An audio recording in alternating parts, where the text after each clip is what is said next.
കഴിഞ്ഞ ദിവസങ്ങളിൽ BJPയെ കേന്ദ്രീകരിച്ചുകൊണ്ട് ചില വാർത്തകൾ പ്രചരിപ്പിച്ച് വരികയാണ്. അതിൽ ഞാൻ പറയാത്തതായിട്ടുള്ള ചില കാര്യങ്ങൾ ഉൾപ്പെടെ അതിൽ വന്നിട്ടുണ്ട് എന്നുള്ളത് ദൗർഭാഗ്യകരമാണ്. ചില വിഷയങ്ങളെ സംബന്ധിച്ചുള്ള BJPയുടെ നിലപാട് പറയാൻ വേണ്ടിയാണ് ഇപ്പോൾ പ്രിയപ്പെട്ട മാധ്യമപ്രവർത്തകരെ കാണുന്നത്. നമുക്കറിയാം, കേരളത്തിൽ മതത്തെയും വിശ്വാസത്തെയും ഉൾക്കൊണ്ടുകൊണ്ട് ബഹുമാനിച്ചുകൊണ്ട് പ്രവർത്തിക്കുന്ന മതത്തെയും വിശ്വാസത്തെയും ഉൾക്കൊണ്ടുകൊണ്ടും ബഹുമാനിച്ചുകൊണ്ടും പ്രവർത്തിക്കുന്ന ഒരു രാഷ്ട്രീയ പാർട്ടിയാണ് ഭാരതീയ ജനതാ പാർട്ടി. മതത്തെ ബഹുമാനിക്കുകയും വിശ്വാസങ്ങളെ സംരക്ഷിക്കുകയും ചെയ്യുന്നതോടൊപ്പം തന്നെ ഈ രാജ്യത്തുള്ള എല്ലാവരെയും ഒന്നായി കണ്ടുകൊണ്ട് എല്ലാവർക്കും തുല്യനീതി കൊടുക്കുക എന്നുള്ളതും BJPയുടെ പ്രഖ്യാപിതമായിട്ടുള്ള ലക്ഷ്യമാണ്. ആരോടുമില്ല പ്രീണനം, എല്ലാവർക്കും തുല്യനീതി എന്നതാണ് BJPയുടെ പ്രഖ്യാപിതമായിട്ടുള്ള ലക്ഷ്യം.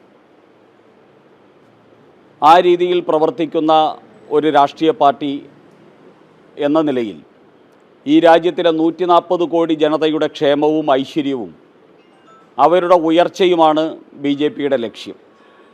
അത്തരത്തിലുള്ള ഭരണപരമായിട്ടുള്ള കാര്യങ്ങളിൽ മതപരമായിട്ടുള്ള ചിന്തയോ വിവേചനമോ കഴിഞ്ഞ 12 വർഷമായിട്ട് ശ്രീ നരേന്ദ്രമോദി നേതൃത്വം നൽകുന്ന കേന്ദ്ര സർക്കാരിൻ്റെ ഭാഗത്തുനിന്നോ ഈ രാജ്യത്ത് 20-ൽ പരം വരുന്ന സംസ്ഥാനങ്ങളിൽ BJP നേതൃത്വം നൽകുന്ന ഭരണകൂടമുണ്ട്. ആ സംസ്ഥാനങ്ങളിലോ ജാതിയുടെയോ മതത്തിൻ്റെയോ അടിസ്ഥാനത്തിൽ ഭരണപരമായിട്ടുള്ള വിവേചനം ഉണ്ടായിട്ടില്ല. അത്തരത്തിലുള്ളൊരു വിവേചനം നിലനിൽക്കുന്ന സംസ്ഥാനങ്ങളിൽ ഒന്ന് ഈ കേരളമാണ്. കേരളത്തിലെ ന്യൂനപക്ഷ അവകാശങ്ങൾ പോലും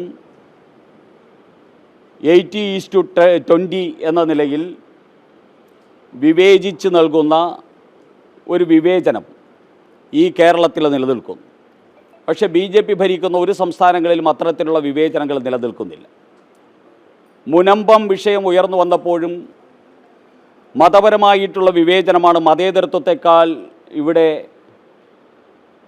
തട്ട് താണു നിന്നത് മതപരമായിട്ടുള്ള വിവേചനത്തിനാണ്. അതുപോലെ തന്നെ പാലാ ബിഷപ്പിന് നേരെ ആക്രമണമുണ്ടായ സമയത്തും പാലാ ബിഷപ്പിനെ പ്രതിരോധിക്കാനോ അദ്ദേഹത്തെ ന്യായീകരിക്കാനോ ഈ കേരളത്തിലെ മതേതരത്വം പറയുന്ന കോൺഗ്രസിനെയോ കമ്മ്യൂണിസ്റ്റ് പാർട്ടിയെയോ കണ്ടില്ല. SDPIയുടെ താല്പര്യത്തിനനുസരിച്ച് പാലാ ബിഷപ്പിനെ ഒറ്റാനും ഒറ്റുകൊടുക്കാനുമാണ് പ്രതിപക്ഷ നേതാവും മുഖ്യമന്ത്രിയും ഒരുമിച്ച് ചേർന്ന് പരിശ്രമിച്ചത്. ഇവിടെയൊക്കെ BJPയുടെ നിലപാട് വളരെ പ്രഖ്യാപിതമായിട്ടുള്ള നിലപാടാണ്. മതവിശ്വാസങ്ങൾ സംരക്ഷിക്കാനും മതാചാര്യന്മാരെ സംരക്ഷിക്കാനും ഒരു രാജ്യത്തിൻ്റെ ഭരണകൂടത്തിന് ഉത്തരവാദിത്വമുണ്ടെന്നും മതമൗലികവാദികളുടെ താല്പര്യത്തിനനുസരിച്ച് ഈ രാജ്യത്തിൻ്റെ ഭരണകൂടം ചലിക്കാനും പ്രവർത്തിക്കാനും പാടില്ല എന്നായിരുന്നു അന്ന് BJPയുടെ പ്രഖ്യാപിതമായിട്ടുള്ള നിലപാട്. ആ നിലപാട് ഞാൻ ഈ സമയത്ത് ആവർത്തിച്ച് പറയാൻ ആഗ്രഹിക്കുന്നു. അതുപോലെ തന്നെ ആത്മീയ നേതാക്കളെയും പുരോഹിതന്മാരെയും ആദരിക്കുക, ബഹുമാനിക്കുക, അവരുടെ വാക്കുകൾ കേൾക്കുക, ഇത് BJPയുടെ സംസ്കാരമാണ്, BJP പിന്തുടരുന്ന മാതൃകയാണ്. അതും ഞങ്ങൾ ഉയർത്തിപ്പിടിക്കാൻ തന്നെ ആഗ്രഹിക്കുകയാണ്. അതേ സമയത്ത് ആധ്യാത്മികതയുടെ പേരിൽ, മതത്തിൻ്റെ പേരിൽ കോൺഗ്രസ് കൂടാരത്തിലേക്ക് അല്ലെങ്കിൽ കോൺഗ്രസിൻ്റെ തൊഴുത്തിലേക്ക് ഏതെങ്കിലും മതവിഭാഗത്തെയോ സമുദായത്തെയോ കൊണ്ട് കെട്ടാൻ ഏതെങ്കിലും ആൾക്കാർ ഒരുമ്പെട്ടാൽ അത് രാഷ്ട്രീയമാണ്. അവിടെ മതവും ആധ്യാത്മികതയുമല്ല, അവിടെ രാഷ്ട്രീയമാണ് ഉയർന്നു വരുന്നത്. അങ്ങനെ ഉയർന്നു വരുന്ന രാഷ്ട്രീയത്തെ രാഷ്ട്രീയപരമായിട്ട് ചോദ്യം ചെയ്യാനുള്ള അധികാരം ഇന്ത്യൻ ജനാധിപത്യ പ്രക്രിയയിൽ ഭാരതീയ ജനതാ പാർട്ടിക്കുണ്ട്. ഞങ്ങൾ അതിനെ രാഷ്ട്രീയപരമായിട്ട് ചോദ്യം ചെയ്യും. ഇതാണ് നിലവിൽ കേരളത്തിൽ ഉയർന്നിരിക്കുന്ന വിഷയത്തിൽ BJPയുടെ നിലപാട്. അതുകൊണ്ട് ഞങ്ങൾക്ക് പറയാനുള്ളത്, BJP എല്ലാവരുടെയും പാർട്ടിയാണ്. ഞാൻ കഴിഞ്ഞ ദിവസം സൂചിപ്പിച്ചതുപോലെ ഇന്ത്യയിൽ ക്രിസ്ത്യൻ സമൂഹത്തെ ചേർത്ത് പിടിച്ച് ഏറ്റവും കൂടുതൽ ക്രിസ്ത്യാനികൾ പ്രവർത്തിക്കുന്ന പാർട്ടി ഇന്ന് BJP ആണ്. അതുപോലെ തന്നെ മുസ്ലിം സമൂഹത്തിൽ നിന്നും ആയിരക്കണക്കിന് ആൾക്കാർ ഇന്ന് BJPയിൽ അംഗത്വം എടുക്കാനും BJPയുടെ നേതാക്കന്മാരായിട്ട് പ്രവർത്തിക്കാനും സന്നദ്ധരായിട്ട് വന്നുകൊണ്ടിരിക്കുന്നു. BJP ഇന്ന് വർഗീയമായിട്ടുള്ള ഒരു നിലപാടും BJPക്കുണ്ട് എന്ന് BJP അറിയുന്ന മത നേതാക്കന്മാരും അതോടൊപ്പം തന്നെ രാഷ്ട്രീയ നേതാക്കന്മാരും ഇന്ന് പറയില്ല. ആ രീതിയിലേക്ക് BJP ഒരു ഇൻക്ലൂസീവായിട്ടുള്ള രാഷ്ട്രീയ പാർട്ടിയായി ഈ രാജ്യത്ത് മാറിക്കഴിഞ്ഞിരിക്കുന്നു. അങ്ങനെയുള്ള BJPയാണ് ഇവിടുത്തെ പൊതുസമൂഹത്തിനോട് പറയാൻ ആഗ്രഹിക്കുന്നത്. മതത്തിനും വിശ്വാസത്തിനും അതിൻ്റേതായിട്ടുള്ള പ്രാധാന്യമുണ്ട്, ബഹുമാനമുണ്ട്, ആദരവുണ്ട്. മതത്തെയും വിശ്വാസത്തെയും ഏതെങ്കിലും ഒരു രാഷ്ട്രീയ പാർട്ടിയുടെ താല്പര്യത്തിന് വേണ്ടി കൊണ്ടുകെട്ടാൻ ശ്രമിച്ചാൽ അതിനെ വിമർശിക്കാനുള്ള സ്വാതന്ത്ര്യവും എല്ലാവർക്കും ഉള്ളതുപോലെ BJPക്കുമുണ്ട്. അത്തരത്തിലുള്ള വിമർശനങ്ങളെ ദുർവ്യാഖ്യാനം ചെയ്യപ്പെടരുത് എന്നാണ് എനിക്ക് അഭ്യർത്ഥിക്കാനുള്ളത്.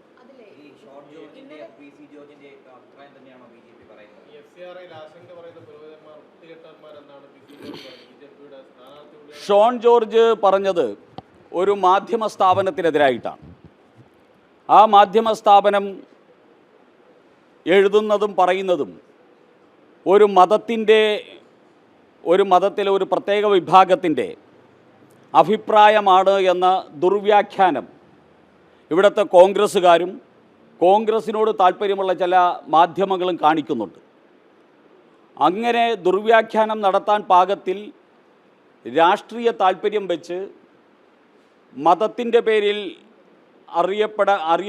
പൊതുവെ അറിയപ്പെടുന്ന ഒരു മാധ്യമത്തെ ദുരുപയോഗം ചെയ്യുന്നതിനെതിരായിട്ടാണ് ശ്രീ ഷോൺ ജോർജ് പ്രതികരിച്ചത്. ശ്രീ ഷോൺ ജോർജ് ക്രിസ്ത്യാനി എന്നതിനപ്പുറം കത്തോലിക്ക സമുദായത്തിലെ വലിയൊരു വിശ്വാസിയാണ്. BJPക്കകത്തും ശ്രീ ഷോൺ ജോർജ് സമുദായത്തിൻ്റെ താല്പര്യങ്ങൾക്ക് വേണ്ടി ഞങ്ങളുടെ മറ്റു ക്രിസ്ത്യൻ നേതാക്കന്മാരോടൊപ്പം പരിശ്രമിക്കുന്ന ഒരു നേതാവാണ്.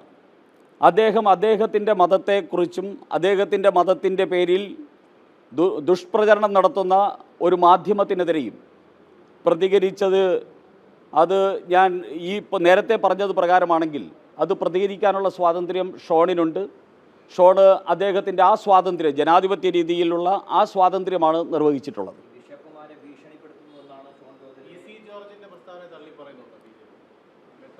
PC ജോർജ് പൂഞ്ഞാറിൽ അദ്ദേഹത്തിൻ്റെ ആ പൂഞ്ഞാറിലുള്ള സാഹചര്യങ്ങൾക്കനുസരിച്ച് അദ്ദേഹം ഒരു പ്രസ്താവന നടത്തിയിരിക്കുന്നു.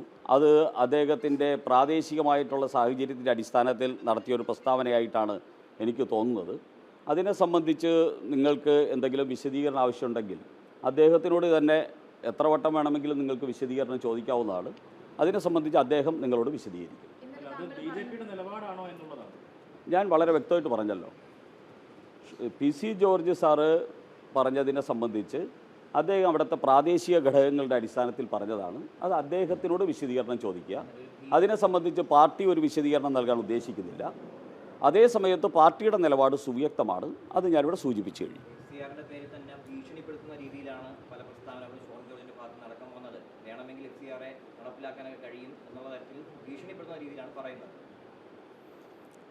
ഷോൺ ജോർജ് അങ്ങനെ ആരെ ഭീഷണിപ്പെടുത്തിയിട്ടൊന്നുമില്ല.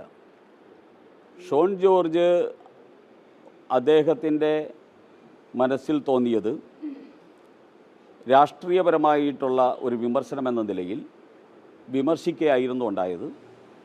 ആ വിമർശനം നടത്താനുള്ള സ്വാതന്ത്ര്യം എല്ലാവർക്കും ഉണ്ട്. അത് മതത്തിന് നേരെയുള്ള വിമർശനമല്ല, അത് സഭയ്ക്ക് നേരെയുള്ള വിമർശനമല്ല, അതൊരു മാധ്യമ സ്ഥാപനത്തിന് നേരെയുള്ള വിമർശനമായിരുന്നു. ആ മാധ്യമ സ്ഥാപനം രാഷ്ട്രീയ താല്പര്യത്തോടു കൂടി അതിൽ ലേഖനങ്ങൾ എഴുതിയതും എഡിറ്റോറിയൽ എന്ന പേരിൽ എതിരായിട്ടുള്ള ഒരു രാഷ്ട്രീയ വിമർശനമാണ്. ജനാധിപത്യ സംവിധാനത്തിൽ രാഷ്ട്രീയ വിമർശനത്തിന് എല്ലാവർക്കുമുള്ള സ്വാതന്ത്ര്യമുണ്ട്. ആ സ്വാതന്ത്ര്യമാണ് ഷോൺ വിനിയോഗിച്ചത്.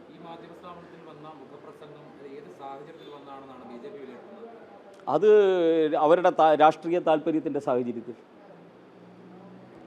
അവരുടെ കോൺഗ്രസിൻ്റെ പാളയത്തിലേക്ക് കോൺഗ്രസിൽ നിന്ന് ജീവനും കൊണ്ട് രക്ഷപ്പെട്ടുകൊണ്ടിരിക്കുന്ന ക്രിസ്ത്യൻ സമൂഹത്തെ, കത്തോലിക്ക സമൂഹത്തെ വീണ്ടും കോൺഗ്രസിൻ്റെ തൊഴുത്തിൽ കൊണ്ട് കെട്ടാൻ വേണ്ടി ഉള്ള പരിശ്രമത്തിൻ്റെ ഭാഗമായിട്ടുള്ള സാഹചര്യമാണ്. ആ സാഹചര്യത്തെയാണ് ഷോൺ വിമർശിച്ചത്.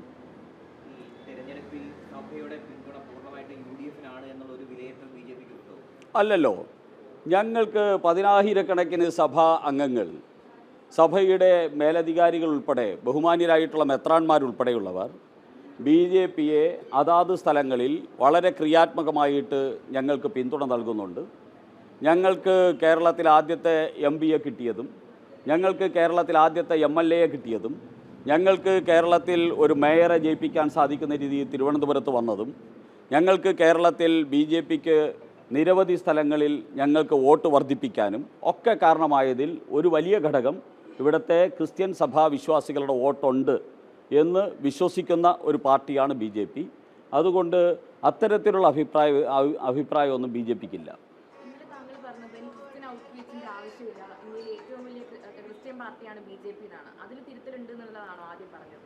ഇന്ത്യയിൽ ക്രിസ്ത്യൻ സമൂഹം ഏറ്റവും കൂടുതലുള്ള പാർട്ടി BJPയാണ്. ക്രിസ്ത്യൻ ഭൂരിപക്ഷമുള്ള സംസ്ഥാനങ്ങൾ മുഴുവൻ ഭരിക്കുന്നത് BJPയാണ്. അതുകൊണ്ട് ക്രിസ്ത്യൻ സമൂഹത്തിൻ്റെ അട്ടിപ്പേർ അവകാശമായിട്ട് കോൺഗ്രസ്സോ ഇവിടുത്തെ കേരള കോൺഗ്രസ്സുകളോ വരണ്ട. ഞങ്ങൾക്ക് ക്രിസ്ത്യൻ സഭാ നേതാക്കന്മാരുമായിട്ട് സംസാരിക്കാനും, ഞങ്ങളുടെ ഉത്കണ്ഠ അവരോട് സംസാരിക്കാനും, അവരുടെ ഉത്കണ്ഠ ഞങ്ങളോട് സംസാരിക്കാനും, അങ്ങോട്ടും ഇങ്ങോട്ടും ഞങ്ങളുടെ കമ്മ്യൂണിക്കേഷൻ വളരെ പ്രോപ്പറാണ്.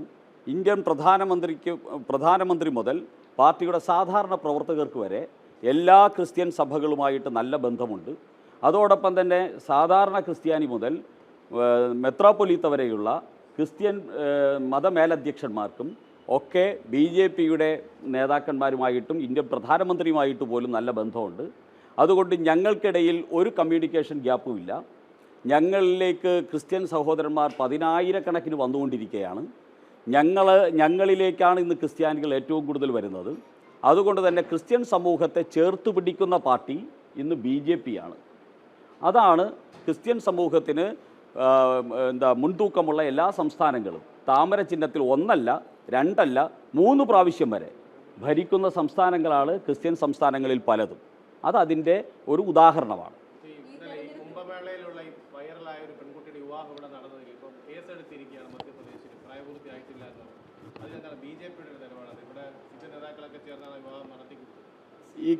ഈ കേരളത്തിൽ ഈ CPM-നെ പോലെയുള്ള മൂഢരാഷ്ട്രീയം നടത്തുന്ന പാർട്ടികളുണ്ടല്ലോ, എന്ത് കിട്ടിയാലും അങ്ങ് വിഴുങ്ങി ഇവിടെ മതേതരം ഉണ്ടാക്കാൻ വേണ്ടി ശ്രമിക്കുന്ന ഈ നാറിയ രാഷ്ട്രീയം, അതിനുള്ള ഒരു തിരിച്ചടിയാണ് ഇത്. ഇതെന്തിനു വേണ്ടിയാണ് ഈ ഒരു രീതി ഇവിടെ അവലംബിച്ചത്? ഇത് ആരെ സംരക്ഷിക്കാനാണ്? ആരെ പോഷിപ്പിക്കാനാണ്? ഒരു 16 വയസ്സുകാരിയായിട്ടുള്ള കുട്ടിയുടെ കള്ള സർട്ടിഫിക്കറ്റ് വാങ്ങി ആ കുട്ടിയുടെ കല്യാണം നടത്തിപ്പിക്കലാണോ ഈ പാർട്ടിയുടെ MP ഗോവിന്ദൻ്റെ പണി? ഇവിടുത്തെ വിദ്യാഭ്യാസ വകുപ്പ് മന്ത്രി ശിവൻകുട്ടിയുടെ പണി 16 വയസ്സുകാരുടെ കല്യാണം നടത്തി കൊടുക്കലാണോ? ഇവിടെ മാർക്സിസ്റ്റ് പാർട്ടിയുടെ MP A.A. റഹീമിൻ്റെ പണി ഇതാണോ? ഇവർക്ക് വേറെ പണിയൊന്നുമില്ലേ? അപ്പോൾ ഇതൊരു ഗൂഢാലോചനയായിരുന്നു. ആ ഗൂഢാലോചനയാണ് ഇന്ന് പിടിക്കപ്പെട്ടിരിക്കുന്നത്. ആ ഗൂഢാലോചനയിൽ MP ഗോവിന്ദനും അതോടൊപ്പം തന്നെ V. ശിവൻകുട്ടിയും A.A. റഹീമും പങ്കാളിയാണ്. ആ പങ്കാളിയായിരിക്കുന്ന ഇവരെ ആ ഗൂഢാലോചനയിൽ കേസിൽ പ്രതിയായി SC/ST അട്രോസിറ്റി നിയമപ്രകാരവും ക്രിമിനൽ കോൺസ്പിറസി നിയമപ്രകാരവും MP ഗോവിന്ദനും V. ശിവൻകുട്ടിയും A.A. റഹീമും പ്രതിയായിട്ട് ജയിലിൽ കിടക്കാൻ യോഗ്യരായിരിക്കുകയാണ് ഇന്ത്യൻ ശിക്ഷാ നിയമപ്രകാരം. ഇന്ത്യൻ ശിക്ഷാ നിയമം MP ഗോവിന്ദനും S. സുരേഷിനും അതോടൊപ്പം തന്നെ ഈ നാട്ടിലെ എല്ലാവർക്കും ഒരേ നിയമം തന്നെയാണ്. ആ നിയമത്തിൻ്റെ അടിസ്ഥാനത്തിലുള്ള കാര്യങ്ങളാണ് നടക്കുക. നിയമത്തിൻ്റെ വഴിക്ക് പോകും. ആ നിയമത്തിൻ്റെ വഴിക്ക് പോയാൽ ഇവരെല്ലാവരും ജയിലിൽ കിടക്കാൻ തക്ക കുറ്റം ചെയ്തിട്ടുണ്ട് ഈ കോൺസ്പിറസിയുടെ പേരിൽ എന്നുള്ളതാണ് വസ്തുത.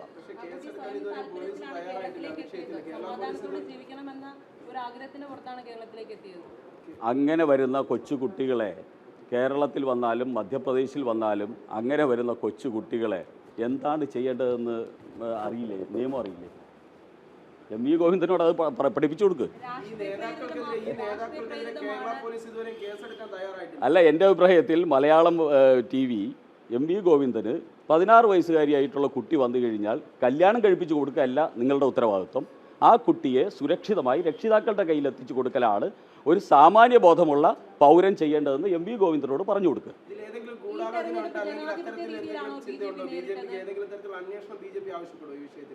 അന്വേഷണം ആരംഭിച്ചല്ലോ, അന്വേഷണം ആരംഭിച്ചു. ഇതിൻ്റെ ഗൂഢാലോചനയിൽ പങ്കാളിയായിട്ടുള്ളവരുൾപ്പെടെ നിയമത്തിൻ്റെ മുമ്പിൽ വരണം. ആ രീതിയിലുള്ള അന്വേഷണം പോകണമെന്നാണ് BJPയുടെ ആവശ്യം. ഹാജരാക്കിയ രേഖകളെല്ലാം തന്നെ ആ കുട്ടിയുടെ അച്ഛനടക്കം സാക്ഷ്യപ്പെടുത്തിയാണ് പോയെന്നാണ് കേരള പോലീസ് പറഞ്ഞത്. അതിന്റെ അടിസ്ഥാനത്തിൽ ആ കുട്ടിയുടെ കൂടി സമ്മതപ്രകാരമാണ് ഈ പറയുന്ന ചെറുപ്പക്കാരനോട് പറഞ്ഞു കൊടുക്കുന്നതാണ് അവർ നടക്കുന്ന വിശദീകരണം. നമ്മൾ തമ്മിൽ ഇതിനെക്കുറിച്ചൊരു തർക്കം ആവശ്യമില്ലല്ലോ. 16 വയസ്സുകാരിയാണ് എന്ന് തെളിഞ്ഞാൽ നമ്മൾ ഈ പറയുന്ന കാര്യത്തിൽ എന്തെങ്കിലും പ്രസക്തി ഉണ്ടോ? അച്ഛനാണ് ഒപ്പിട്ട് കൊടുത്തെങ്കിൽ അച്ഛൻ പ്രതി, എം വി ഗോവിന്ദനാണ് ഒപ്പിട്ട് സാക്ഷിയായിട്ടെങ്കിൽ എം വി ഗോവിന്ദൻ പ്രതി, അമ്മയാണ് ഒപ്പിട്ട് കൊടുത്തിട്ടുള്ളെങ്കിൽ അമ്മ പ്രതി. ഇതാണ് ഈ രാജ്യത്തിലെ നിയമം, അതാണ് പോക്സോ കേസ്. 16 വയസ്സുകാരിയായിട്ടുള്ള കുട്ടിയെ കല്യാണം കഴിക്കാൻ എം വി ഗോവിന്ദന് ആരാ അധികാരം കൊടുത്തത്? വി ശിവൻകുട്ടിക്ക് ഒരു 16-കാരി കുട്ടിയെ പിടിച്ച് കണ്ടവന് കെട്ടിക്കൊടുക്കാൻ ആരാ അധികാരം കൊടുത്തത്? ഇതിന് ഉത്തരം പറയട്ടെ CPM. നിയമം ഉൾപ്പെടെ പലയിടങ്ങളിലും BJP തെരഞ്ഞെടുപ്പിനെ നേരിട്ടത് ജനാധിപത്യ രീതിയിലല്ല എന്നുള്ളൊരു ആരോപണം CPM ഉയർത്തുന്നുണ്ട്. ഈ പണവും മദ്യവും ഈ വോട്ടർമാർക്ക് നൽകിയിട്ടാണോ ഈ വോട്ട് ചോദിക്കുന്നത്? തോൽക്കുമെന്ന് ഉത്തമ ബോധ്യം വന്നവരുടെ വിഭ്രാന്തിയിൽ നിന്ന് വരുന്ന അഭിപ്രായങ്ങളാണിത്. ഇതിനൊക്കെ ഞങ്ങൾ 4-ാം തീയതി കേരളം ഉത്തരം നൽകും. ആ ഉത്തരം അതുവരെ അവരോട് കാത്തിരിക്കാൻ പറയും. പാലക്കാട് നാം കണ്ടത്, പാലക്കാട് കണ്ടതിനൊക്കെ അവിടെ ഉത്തരം കഴിഞ്ഞല്ലോ. ഇപ്പം ഞാൻ അതൊന്നും പറയാൻ ഉദ്ദേശിക്കുന്നില്ല, അത് കഴിഞ്ഞു പോയ അധ്യായമാണ്. ഓക്കെ, വേറെ എന്താ ഉള്ളത്? BJPയുടെ ബൂത്തിൽ നിന്ന് 336 ലിറ്റർ അധികം മദ്യം പിടികൂടി. അതിനെപ്പറ്റി എങ്ങനെയാണ് പറയാനുള്ളത്? ഏത് പോളിംഗ് ബൂത്തിൽ നിന്ന് ഏത് കേസ് പ്രകാരം ഏത് പ്രതിയെയാണ് അറസ്റ്റ് ചെയ്തതെന്ന് എന്നോട് പറഞ്ഞു തന്നു കഴിഞ്ഞാൽ ഞാൻ അതിൻ്റെ ഉത്തരം പറയാം. ഓക്കെ, നമസ്കാരം എല്ലാവർക്കും.